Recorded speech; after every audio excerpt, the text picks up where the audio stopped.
শুভ বিকেল। সবাই কেমন আছে? নিশ্চয়ই ভালো আছে, আমিও ভালো আছি। চলে এলাম আপনাদের সঙ্গে গল্প করতে। আপনাদের সাথে গল্প করতে আমার খুব ভালো লাগে, তাই প্রতিদিনই একটা ভিডিও শেয়ার করতে চাই।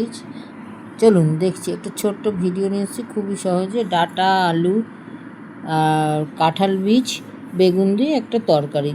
প্রথমে ডাঁটা আর কাঁঠাল বীজকে আমি যতটা নুন হলুদ দেবো কাঁচা লঙ্কা দিয়ে সেদ্ধ করে নিয়েছি, আর কড়াইয়ে জিরে আর সর্ষে ফোড়ন দিয়েছি। জিরে সর্ষে ফোড়ন দিলে এই তরকারিটা বেশি ভালো লাগে। তারপরে বেগুন আর আলুকে ভেজেছি, যখন লাল লাল করে ভাজা হয়ে এদিকে ভাজতে দিয়ে আমি এই যে সেদ্ধ ডাঁটা আর কাঁঠাল বীজের মধ্যে রোজের মশলা হিসেবে জিরের গুঁড়ো, ধনের গুঁড়ো, একটু লাল লঙ্কার গুঁড়ো আর চিনি, নিরামিষ তরকারি মিষ্টি হলে ভালো হয় তাই অল্প একটু চিনি দিয়ে এই যে রেখে দিলাম। এবার কি রাখার পর এই যে লাল লাল করে বেগুন আলু ভাজা হয়ে গেলে, হ্যাঁ বেগুন আলুটা এইভাবে কাটতে হবে, আলু লম্বা লম্বা করে, তাহলে বেশি ভালো লাগবে খেতে।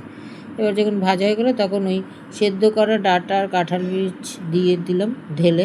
হ্যাঁ, এর মধ্যে বড়িও ভেজে দেওয়া যায়, আমার ঘরে বড়ি ছিল না বলে আমি দিইনি, খুব যেন ঝাল না হয় এই তরকারিটা। এবার এই যে হতে দিলাম, দেওয়ার পর যখন এরকম ঠিক টেক্সচারটা এলো, খুব সুস্বাদু এই তরকারিটা। করে খেয়ে আমাকে জানাবেন।